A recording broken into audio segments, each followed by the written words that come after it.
So, 20 years, that is a milestone. First off, I want to thank you for coming on the show as well as congratulating you on that 20-year benchmark. Oh, hey, thanks a lot for having me and, talking about the band and whatnot. Yeah, 20 years sounds like a long time, but when you're doing it, it doesn't seem like 20 years. It doesn't seem like that long a time. Yeah. Yeah, absolutely. Well, I mean, and I was late to the game getting into you guys because Well, uh, you're only what, 25? How old are you? I'm only 35 or so, but the first time that I had actually come across you guys was at summer camp in 2009. And, Okay. I hadn't heard of you guys before. So I ended up over by oh man, it was the big group with t-shirts. I want to say they were the Corn Jerkers, but I know that's not the group they were talking. Corn stalk. Yeah, Yeah. the Corn Stalkers. I was actually talking with them, and it was such like a great group of people that I just had to, write down your name and then backtrack and go back listen to all your albums since 2000. And I mean, even a lot of those like smaller EPs you guys were putting out. I mean, the songs are just phenomenal. No, well, thank you so much. Thanks a lot. So let me ask you, I don't know what really wanted you to get into music. I mean, was it something that was kind of forced on you as a kid, or is it something that you just kind of developed into and had a natural interest in? I've always had a natural interest. I remember growing up as a kid in my bedroom was the old like console stereo with a turntable, Hmm. uh, and this little reed organ. There's a little electric organ from Sears or J.C. Penney's or something like that. And I would listen to records and play along. So I had kind of natural ear for it. Oh, Uh, awesome. when I was 9 years old, my dad came home with a snare drum that he bought at a garage sale. And so I took interest in that, started banging on it. They got me drum lessons for a couple of years. And then, in public school, you start playing a recorder. I think it's fourth grade. Yeah, And then you yeah. pick an Sounds about instrument. right. And I picked saxophone. I played saxophone, tenor sax, and alto sax a little bit from fifth grade till I graduated high school. About when I turned 17, I guess, in high school, one of the practice rooms at the high school, there was a bass sitting there with an amplifier, and I kind of taught myself how to play a little bass and got a little lessons in that. Hmm. Uh, and as far as banjo, I didn't pick that up till I was about 30 years old. So Really? it'll give you. I just celebrated my 52nd birthday a couple weeks ago.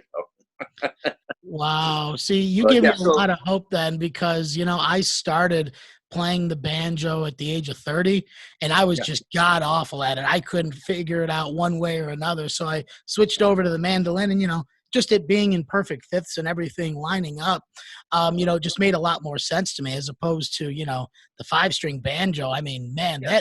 some of those scales are just chaos. It's not like any other stringed instrument. The approach, if you're three finger style or even like your claw hammer style, whatever have you, it's like from another planet, and it's not for everyone. Yeah. I I mean, have a lot of musician friends, obviously, yeah, and yeah. most guitarists will try banjo at one point or another. They just don't stick with it. I don't know if it takes some patience and perseverance. It's like one of those things. When it gets a hold of you, but not for everyone. But I'm fortunate, that I stuck with it. I love playing the banjo, and it's it's Yeah. it's it's a little different than in approach for sure than most stringed instruments. Well, I guess, I mean, when you were young, did you always did you always listen to bluegrass and folk music, or was A little. that, an interest that kind of came later as you kind of developed into it? Well, I got more into it as I grew. But my dad had an eclectic taste in music. My parents are in their 80s now, so a little too old to be hippies, but more bohemian, beatnik types. So Right, right. age I was listening to jazz and a little bit of blues, some bluegrass. Really, not much rock and roll. My parents didn't really. They were into the Beatles, or they weren't into Elvis and popular music so much. But I got exposed at a young age to a lot of different styles of music. And I think at one time my dad had a banjo that he bought and never really played much. It sort of hung on the wall. So that sort of interested me in banjo. And then later on in my early 20s, I guess I started getting into the Grateful Dead. And I learned that Yeah. Jerry Garcia played banjo, and a listened to the Old and In the Way album, I'm like, it got its hooks in me. And that was when I decided I was going to get a banjo, and went to a used music store, and for $200 I got a pretty decent beginner banjo with a case, picks, and an instruction book. And you were well on your way. Yeah, right. So for about a year, I played in my bedroom until I felt I was about ready to start playing with other people. And lo and behold, the original fiddle player in the band Cornmeal, he brought me in when the band was just starting, before we had drums or anything. It was just an acoustic little, completely acoustic, traditional style bluegrass band with good songwriters already in it. And eventually I started writing songs with the band as well and stuff. So, but, So I guess when you, I mean, just to say the shift from the bass to the banjo is a heck of a shift. Did you, did you focus on like more guitar or anything in between those two? I've always had a guitar laying around, but I just strum. I never really pursued it much. Yeah. The bass gets your hips moving, and that's what I like in music, and drums. And but it's after playing banjo for so long, with Cornmeal, when we were in our prime there, we were playing 175 shows a year, Oh and there yeah. wasn't time for anything else other than touring. And when you get home, you'd have maybe a week off and then right back onto the next tour. So I really wasn't playing much bass at all. And then when our schedule kind of slowed down, I started playing with Terrapin Flyer a little bit more. And then we've been together for 20 years now as well. But what I noticed was I kind of altered my bass playing. When I was always like a 2-finger kind of guy, purist, don't play with a pick, and this. Yeah. Yeah. I started back from banjo, I started kind of incorporating that style of playing bass, sometimes like 3-finger rolls, or just Yeah. Yeah. first finger, doing fast stuff like that. And then I'm like, well, what does a pick sound like?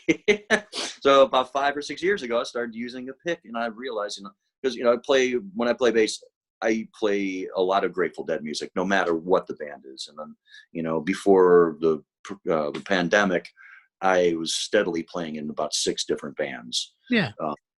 And the pick, it became a new instrument for me, just a different approach with the bass, like even like the 3-finger, like just using my thumb and my first finger, or just my thumb instead of just 2 fingers on the bass. The banjo really, really did affect the way I approached the bass as well, and and it's funny because it seems like bass players over guitarists or any other instrument get the banjo. I mean, you look at like Les Claypool, Mhm. Gordon from Fish. They're both bass players that also play a banjo as well. And maybe it's ironic that I play a 5-string bass and the banjo is 5 strings as well. I don't know. They're obviously tuned differently. They sound a lot different. Yeah. I don't know. I feel like it's that not that much of a stretch to go because, like you said, so many of the finger movements and motions are the same kind of rolls. I mean, have you ever tried maybe tuning that 5-string bass like a banjo? Have you experimented with that at all? Well, no. The banjo has the top string. The 5th string is actually it's one of the highest strings. It's a drone string that you hit in between other chordal stuff. It Right, doesn't right. get fretted a lot, so I'd have to like put a lighter string actually on the bass. I haven't tried that, but I've got a couple of basses. Maybe I should try something like that. Yeah,